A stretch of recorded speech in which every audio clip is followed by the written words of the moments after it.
ಭಾರತದ ಬಿಹಾರ ಮತ್ತು ಉತ್ತರ ಪ್ರದೇಶಕ್ಕೆ ತಾಗಿಕೊಂಡಿರುವ ನೇಪಾಳದ ಮಾದೇಶ್ ಮತ್ತು ಕೋಶಿ ಪ್ರಾಂತ್ಯಗಳಲ್ಲಿ ಕೋಮುಗಲಭೆ ಭುಗಿಲೆದಿದೆ.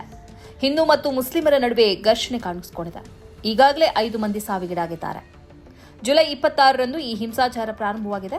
ಇತ್ತೀಚಿನ ವರ್ಷಗಳಲ್ಲಿ ನೇಪಾಳದಲ್ಲಿ ನಡೆದ ಅತ್ಯಂತ ಗಂಭೀರ ಕೋಮುಗಲಭೆಗಳಲ್ಲಿ ಇದು ಒಂದಾಗಿದೆ. ಈ ಪ್ರಾಂತ್ಯಗಳಲ್ಲಿ ಭಾರತದ ಮೂಲದ ಹಿಂದೂಗಳು, ಮುಸ್ಲಿಮರು ಮತ್ತು ಇತರರು ವಾಸಿಸುತ್ತಿದ್ದಾರೆ. ಜುಲೈ 26ರಂದು ರಾತ್ರಿ ಸುನ್ಸರಿ ಜಿಲ್ಲೆಯ ದೇವನ್ಗಂಜ್ ಮತ್ತು ಕಪ್ತಾನ್ಗಂಜ್ ಪ್ರದೇಶಗಳಲ್ಲಿ ಹಿಂದೂಗಳ ಬೋಲ್ ಬಾಂಬ್ ಯಾತ್ರೆ ಪ್ರಾರಂಭವಾಗಿತ್ತು. ಇದು ಭಾರತದ ಕಾವಡಿ ಯಾತ್ರೆಯಂತೆ ನಡೆಯುತ್ತದೆ. ಭಕ್ತರು ಕೋಶಿ ಬ್ಯಾರೇಜ್ನಿಂದ ಪವಿತ್ರ ನೀರನ್ನು ತೆಗೆದುಕೊಂಡು ಮೆರವಣಿಗೆ ಹೊರಟಿದ್ರು. ಈ ಸಂದರ್ಭದಲ್ಲಿ ಜೋರಾಗಿ ಡಿಜೆ, ಲೌಡ್ ಸ್ಪೀಕರ್ ಮತ್ತು ಭಕ್ತಿ ಸಂಗೀತ ಹಾಡುಗಳನ್ನು ಬಾರಿಸುತ್ತಿದ್ರು. ಸ್ಥಳೀಯ ಮುಸ್ಲಿಂ ಸಮುದಾಯವು ಈ ಡಿಜೆ, ಲೌಡ್ ಸ್ಪೀಕರ್ಗಳ ಬಗ್ಗೆ ಆಕ್ಷೇಪಣೆ ಎತ್ತಿತ್ತು. ಆದರೆ ಈ ಆಕ್ಷೇಪಣೆಗೆ ಈ ಹಿಂದಿನ ದಿನ ನಡೆದ ಘಟನೆಯು ಕಾರಣವಾಗಿದೆ ಅಂತ ವರದಿ ಇದೆ. ಮುಸ್ಲಿಂ ಸಮುದಾಯದ ಧ್ವಜವನ್ನು ಕಿತ್ತು ಹಾಕಿ ಅಲ್ಲಿ ಹಿಂದೂ ಧ್ವಜವನ್ನು ಹಾಕಲಾಗಿತ್ತು. ಈ ಘಟನೆಯ ಹಿನ್ನೆಲೆಯಲ್ಲಿ ಮುಸ್ಲಿಂ ಸಮುದಾಯ ಡಿಜೆ ಶಬ್ದಕ್ಕೆ ಆಕ್ಷೇಪ ಎತ್ತಿತ್ತು ಅಂತ ಹೇಳಲಾಗಿದೆ. ಈ ಆಕ್ಷೇಪ ಘರ್ಷಣೆಯಾಗಿ ಪರಿವರ್ತಿತವಾಯಿತು. ಪೊಲೀಸರು ಗುಂಡು ಹಾರಿಸಿದ್ರು. ಇದರಿಂದಾಗಿ 2 ಸಾವನ್ನಪ್ಪಿದ್ರು. ಮಧೇಶಿ ಪ್ರದೇಶದಲ್ಲಿ ಇತ್ತೀಚಿನ ವರ್ಷಗಳಲ್ಲಿ ಹಿಂದೂ ಮತ್ತು ಮುಸ್ಲಿಂ ಸಮುದಾಯದ ನಡುವೆ ಬಿರುಕು ಹೆಚ್ಚಾಗ್ತಿದೆ ಅಂತ ವರದಿಯಾಗಿದೆ. ಇಲ್ಲಿ ಧಾರ್ಮಿಕ ಧ್ರುವೀಕರಣಗಳು ಹೆಚ್ಚಾಗ್ತಿವೆ. ಸೋಷಿಯಲ್ ಮೀಡಿಯಾದಲ್ಲಿ ಸುಳ್ಳು ಮಾಹಿತಿ ಮತ್ತು ಉದ್ರೇಕಕಾರಿ ವಿಡಿಯೋಗಳು ಹರಿದಾಡುತ್ತಿವೆ.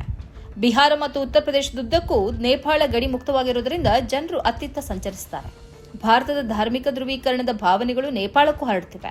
ಭಾರತದ ರಾಜಕೀಯ ಆಲೋಚನೆಗಳು ಮತ್ತು ಹೇಳಿಕೆಗಳು ನೇಪಾಳಕ್ಕೂ ಹರಡುತ್ತಿವೆ. ಅಲ್ಲಿಯೂ ಪರಿಣಾಮ ಬೀರುತ್ತಿವೆ. ಸ್ಥಳೀಯ ವಿವಾದಗಳು ಕೋಮುವಾದಿ ಬಣ್ಣವನ್ನು ಪಡೆದುಕೊಳ್ತಿವೆ.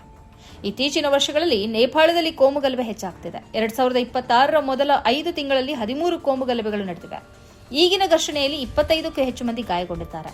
ಸುನ್ಸರಿ, ಸಿರಾಹ, ಧನುಷ, ಸಪ್ತರಿ ಮತ್ತು ಇತರ ಕೆಲವು ಪ್ರದೇಶಗಳಲ್ಲಿ ಅನಿರ್ದಿಷ್ಟಾವಧಿ ಕರ್ಫ್ಯೂ ಹೇರಲಾಗಿದೆ. ಸೇನೆ ಮತ್ತು ಪೊಲೀಸ್ ನಿಯೋಜಿಸಲಾಗಿದೆ. ಪ್ರಧಾನಿ ಬಲೇಂದ್ರ ಶಾ ಅವರು ಜುಲೈ 30ರಂದು ರಾಷ್ಟ್ರವನ್ನು ಉದ್ದೇಶಿಸಿ ಭಾಷಣ ಮಾಡಿದ್ದಾರೆ.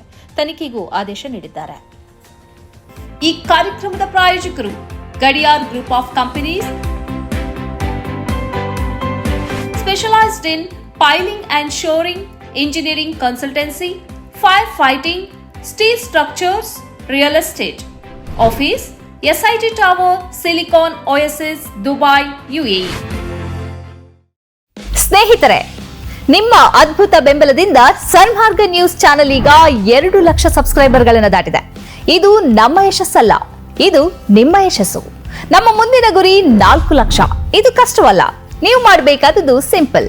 ನೀವು ಸನ್ಮಾರ್ಗ ನ್ಯೂಸ್ ಚಾನೆಲ್ ವಿಡಿಯೋವನ್ನ ನಿಮ್ಮ ಸ್ನೇಹಿತರಿಗೆ, ಕುಟುಂಬದವರೊಂದಿಗೆ ಹಂಚಿಕೊಳ್ಳಿ ಮತ್ತು ಅವರಲ್ಲೂ ಸಬ್ಸ್ಕ್ರೈಬ್ ಮಾಡಲು ಹೇಳಿ.